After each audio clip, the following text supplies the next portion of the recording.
హిమంత బిశ్వ శర్మ భారత ఈశాన్య రాష్ట్రాల్లో ఒకటైన అసోం ముఖ్యమంత్రి. బీజేపీలో యోగి తర్వాత అంతటి టెంపర్మెంట్ ఉన్న లీడర్.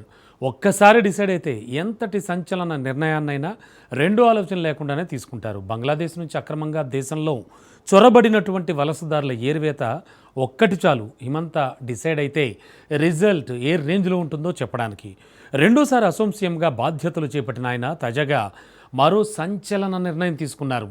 తొలి కేబినెట్ భేటీలోనే యూనిఫామ్ సివిల్ కోడ్ అమలు దిశగా అడుగులు వేశారు. త్వరలోనే అసెంబ్లీ ముందుకు బిల్లు తీసుకురాబోతున్నట్లు ప్రకటించారు కూడా. ఇంతకు ఫస్ట్ కేబినెట్ భేటీలోనే యూనిఫామ్ సివిల్ కోడ్పై హిమంత ఎందుకు దృష్టి పెట్టారు? రోహింగ్యాలకు యూసీసీ అమలుకు అసలు లింక్ ఏంటి?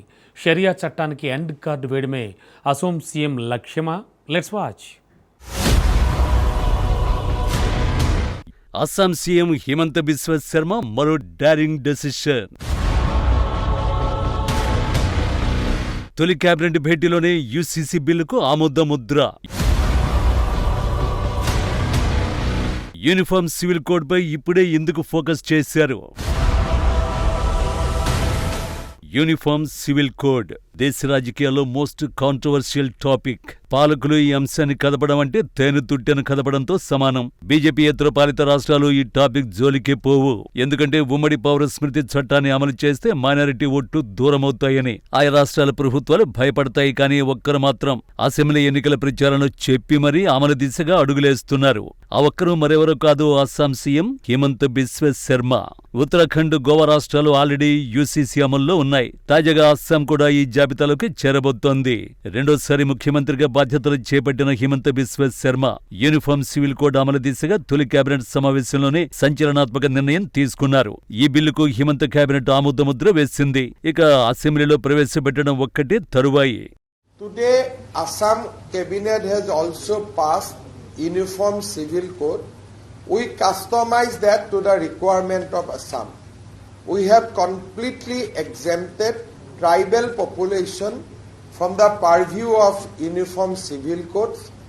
We have also kept all rituals, traditions, customs practiced by the people of Assam outside the scope of uniform civil code. So customs, rituals, traditions, those will not be part of the uniform civil code. The UCC bill will be laid before the Assembly on 26th of May.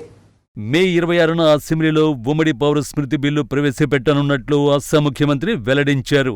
రాష్ట్ర cabinet ఈ ముసాయిదా చట్టానికి ఆమోదం తెలిపిందని, వివాహం, విడాకులు, live in రిలేషన్షిప్లు, వివాహాల తప్పనిసరి registration వంటి అంశాలను ఇది కవర్ చేస్తుందని హిమంత శర్మ పేర్కొన్నారు. తమ ఎన్నికల మేనిఫెస్టోలో ఇచ్చిన ప్రతి వాగ్దానాన్ని అమలు చేస్తామని, అందులో భాగంగానే యూసీసీని తీసుకొస్తున్నామని స్పష్టం చేశారు. అయితే అస్సాంలోని గిరిజన తెగలకు ఈ చట్టం నుండి మినహాయింపునిచ్చారు. అలాగే స్థానిక మతపరమైన సంప్రదాయాలు, ఆచార వ్యవహారాలకు భంగం కలగకుండా ఈ చట్టాన్ని రూపొందించినట్లు ప్రభుత్వం తెలిపింది. ఉత్తరాఖండ్, గోవా రాష్ట్రాల్లోని నమూనాలను అనుసరిస్తూనే రాష్ట్రానికి తగినట్టుగా కీలక మార్పులు చేశామన్నారు. కానీ హిమంత ఇప్పుడే యూనిఫామ్ సివిల్ కోడ్ అమలుపై ఎందుకు ఫోకస్ చేశారు? ఈ ప్రశ్నకు సమాధానం తెలియాలంటే ఉమ్మడి పౌర స్మృతి అసలు లక్ష్యాలేంటో తెలుసుకోవాలి.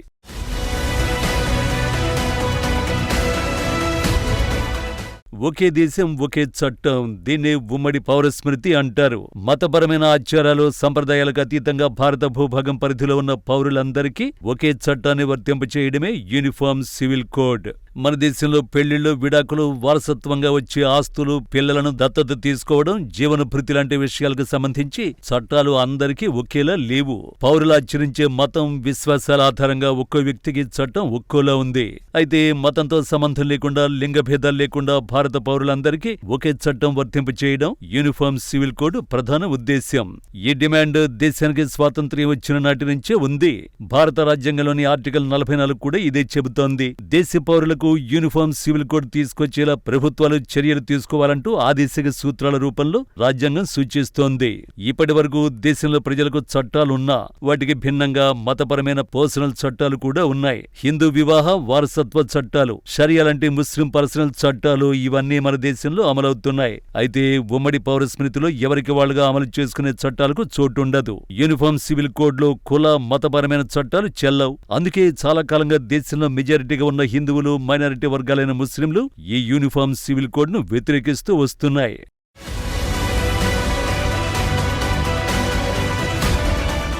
నిజానికి ముస్లింల షరియా చట్టాలకు కౌంటర్గానే యూనిఫామ్ సివిల్ కోడ్ తెస్తున్నారనే అభిప్రాయాలు ఉన్నాయి. షరియా చట్టాలు అనాగరికంగా ఉన్నాయనేది వాళ్ళ వాదన. ఇందుకు ఇస్లాం మతంలో భార్యలకు విడాకులిచ్చే ట్రిపుల్ తలాక్ను ఉదాహరణగా చూపుతున్నారు. 2019లో కేంద్ర ప్రభుత్వం ఈ విధానాన్ని నేరంగా మారుస్తూ చట్టం కూడా తీసుకొచ్చింది. భారత రాజ్యాంగంలోని 25వ అధికరణంలోని కొన్ని అంశాలతో ఉమ్మడి పౌర స్మృతి విభేదిస్తుందనే వాదనలు ఉన్నాయి. పౌరులు తమకు నచ్చిన మతాన్ని స్వీకరించేందుకు, అనుసరించేందుకు, ఆ మతాన్ని వ్యాప్తి చేసేందుకు ఆర్టికల్ 25 వీలు కల్పిస్తుంది. కానీ యూనిఫామ్ సివిల్ కోడ్ వల్ల మత స్వేచ్ఛ విషయంలో ఎలాంటి మార్పులు ఉండవు. అయితే భిన్న మతాలు, నమ్మకాలున్న భారత్ లాంటి అతి పెద్ద దేశాల్లో సివిల్ కోడ్స్ ద్వారా అందరినీ ఏకం చేయడం అనేది చాలా కష్టమైన విషయమనే వాదనలు లేకపోలేదు. హిందూ, ముస్లిం మతాలను తీసుకుంటే అందులో కూడా భిన్నమైన నమ్మకాలు, విశ్వాసాలు ఉన్నాయి. హిందువుల్లోనూ భిన్న ఆచారాలు, సంప్రదాయాలు పాటించే వాళ్లు ఉన్నారు. ముస్లింలలో షరియా చట్టాలను పాటించని వాళ్లు ఉన్నారు. బోరా ముస్లింలు ఆస్తుల వారసత్వం విషయంలో హిందువుల చట్టాలను అనుసరిస్తూ ఉంటారు. ఆస్తుల వారసత్వం విషయంలో మన దేశంలో ఒక్కో రాష్ట్రంలో ఒక్క విధమైన చట్టాలున్నాయి. క్రైస్తవుల మెజారిటీగా ఉండే నాగాలాండ్, మిజోరం లాంటి రాష్ట్రాలు తమకంటూ ప్రత్యేకమైన సివిల్ చట్టాలను రూపొందించుకున్నాయి. వాటికి ఆధారం వారి సంప్రదాయాలే కాని మతం కాదు.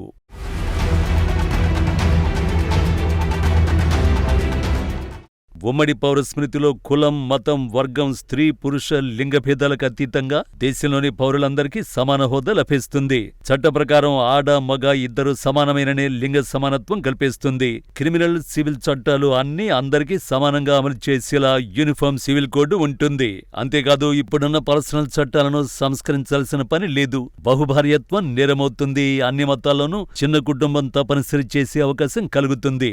ఒకే దేశంగా అందరికీ ఒకే చట్టం అమలు చేయడం వల్ల జాతీయతా భావం కలుగుతుంది. దేశ సమగ్రతని సాధించేందుకు వీలవుతుందని నిపుణులు చెబుతున్న మాట. అయితే ముస్లిం సంఘాలు మాత్రం తమ మతపరమైన ఆచారాలకు విఘాతం కలిగిస్తుందని వాదిస్తున్నాయి. యూసీసీ అమల్లోకి వస్తే ముస్లిం పర్సనల్ లా బోర్డు ఉనికికే ప్రమాదమని వాదిస్తున్నాయి. ఇన్ని వివాదాలున్న అస్సాంలో యూనిఫామ్ సివిల్ కోడ్ అమలు దిశగా అడుగులేస్తున్నారు హిమంత. ఈ నిర్ణయం వెనుక చాలా బలమైన కారణాలు ఉన్నాయి.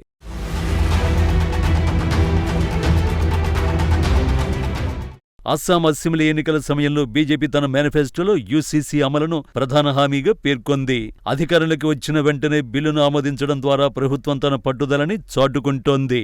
అస్సాంలో జనాభా సమతుల్యత వేగంగా మారుతోందని, ముఖ్యంగా బంగ్లాదేశ్ సరిహద్దుల నుంచి వస్తున్న చొరబాట్ల వల్ల ఇది జరుగుతోందని హిమంత బిశ్వ శర్మ తరచుగా చెబుతూ ఉంటారు. యూసీసీ ద్వారా బహుభార్యత్వాన్ని నిషేధించడం వల్ల జనాభా పెరుగుదల రేటును అదుపులో ఉంచొచ్చని ప్రభుత్వం భావిస్తోంది.